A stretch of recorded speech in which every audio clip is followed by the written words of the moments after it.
तो स्वागत है आप सभी का हमारे चैनल पे जिसका नाम है आई एम पूर्णिमा। तो भाई आज के व्लॉग की शुरुआत हो रही है मेरी गट्टे की सब्जी से।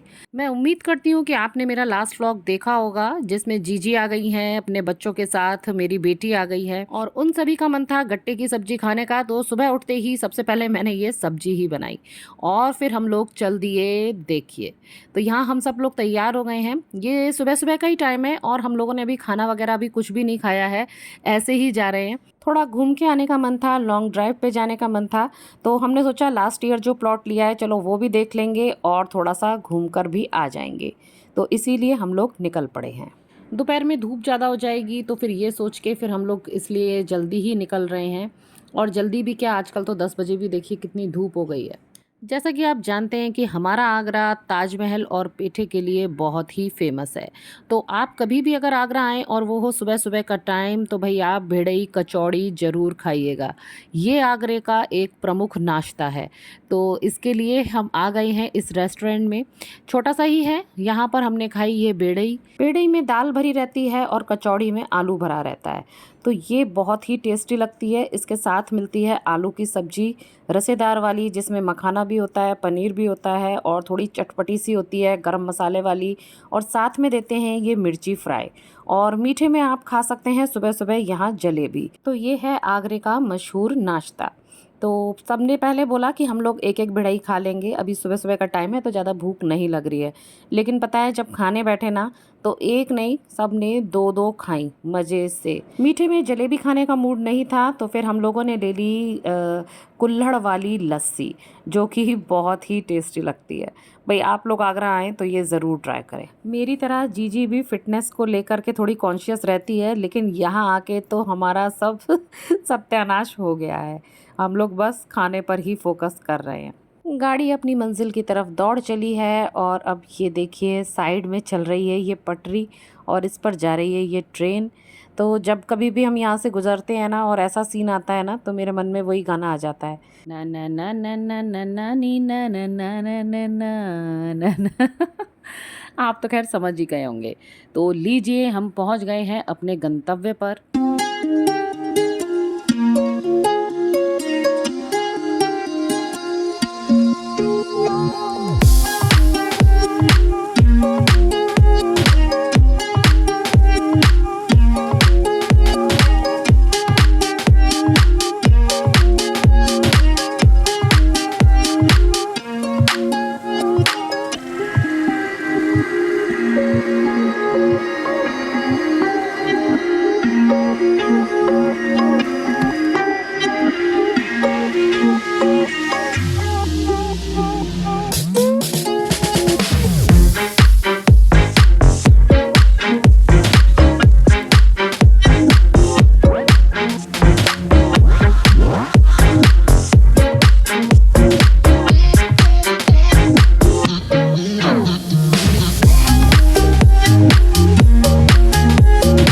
बस इस तरह से घूम फिर करके हम लोग आ गए थे वापस। तो चलिए अब बात करती हूँ पीयू की। मुझे पता है जितना मैं मिस करती हूँ पीयू को, आप लोग भी बहुत मिस करते होंगे। और अब इस जंगल को ध्यान से देखिए, ये जो वो वाला हिस्सा है जहाँ मैं मॉर्निंग वॉक के लिए आती हूँ। वैसे तो मैं पीयू के लिए सोच रही थी कि किससे पूछूं, क्या करूं कि वो मुझे कोई बताए कि पीयू कहाँ है। फिर मुझे याद आया कि एक घर और है हमारे घर के पास में जहाँ पर कि पीयू को मैं देखा करती थी। तो आज सुबह है ना उस घर के बच्चे मुझे है ना छत पे दिखाई दिए।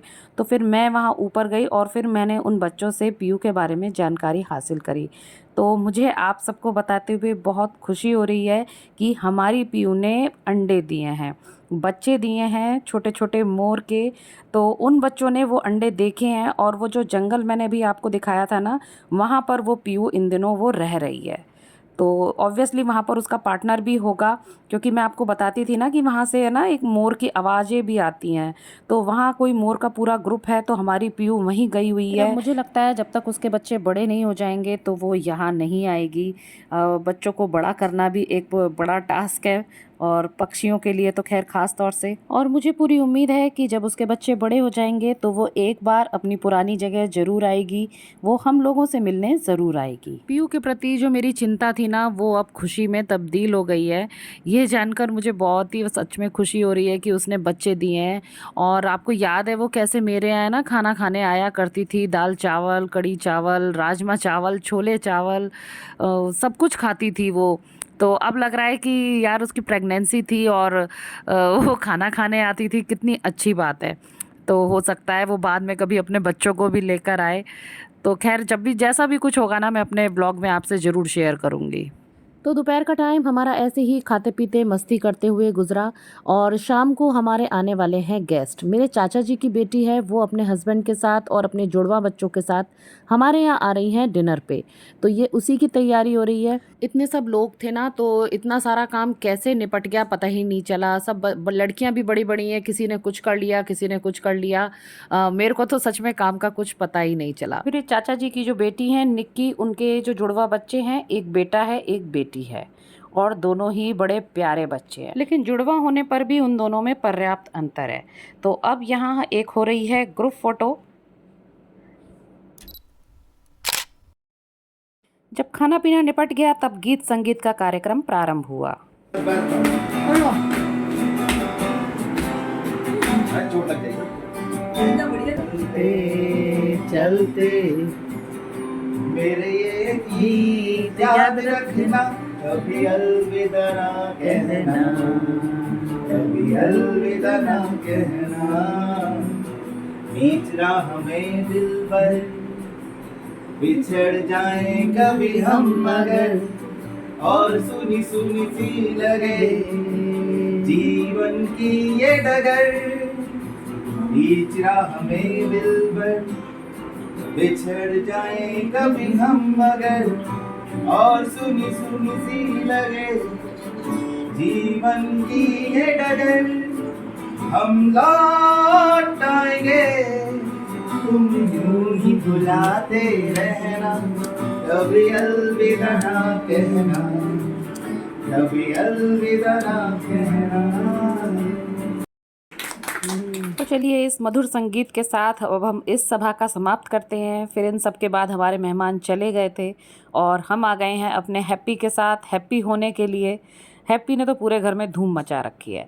चलिए नेक्स्ट व्लॉग जल्द ही आपको देखने को मिलेगा। फिर मिलूंगी आपसे, तब तक के लिए tata bye bye and thanks for watching.